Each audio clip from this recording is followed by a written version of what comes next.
everyone, I am Kate and welcome to We Eat at Last, where I share with you delicious Ninja Foodi and other air fryer recipes, simple family meals, and the best African food recipes. Today we are making air fryer pork chops with no breading. These are juicy inside and maintain a wonderful color outside. They are also very easy to make, paleo and keto friendly. So let's get started. So first, pat dry the pork chops. I'm using bone-in pork chops. Next, you want to make the pork chop marinade. I'm going to combine here 2.5 teaspoons of paprika, a teaspoon of brown sugar, black pepper, 3/4 teaspoon salt, and a teaspoon of ground cumin, Italian seasoning, and garlic powder respectively. You will also need a teaspoon of yellow mustard. Obviously, you can use more if you prefer, and about 3 tablespoons of olive oil or your preferred choice of cooking oil. So next, use a fork or a spoon to combine the spices. Then transfer this to a small bowl or plate where we're going to marinate the pork chops. Add the yellow mustard, cooking oil, soy sauce, and give everything a good mix. Next, coat the pork chops with the marinade. I like to do this individually just so each is properly coated on each side.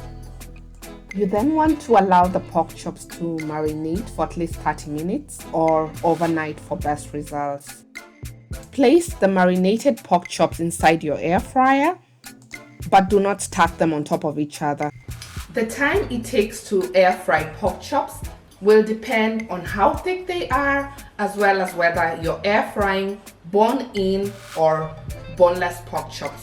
Obviously, thicker cuts will take a longer time to cook compared to thinner chops, and similarly, bone-in pork chops will take longer than boneless ones. I will link to the recipe with the time and temperature in the description box.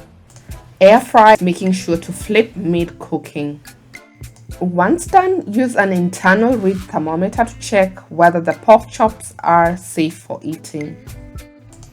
I like to add some water to the marinating bowl, which I then allow to heat up in my air fryer, along with some cornstarch slurry. So I have some gravy.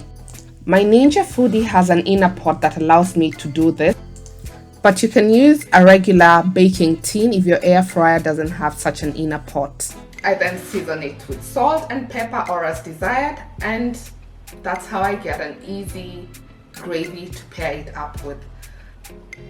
I hope you enjoyed watching this recipe. If you did, kindly don't forget to give it a thumbs up, and if you're new to my channel, kindly don't forget to subscribe, as this is what keeps the channel alive. Thank you very much for watching. I am glad you stopped by, and until next time, bye bye.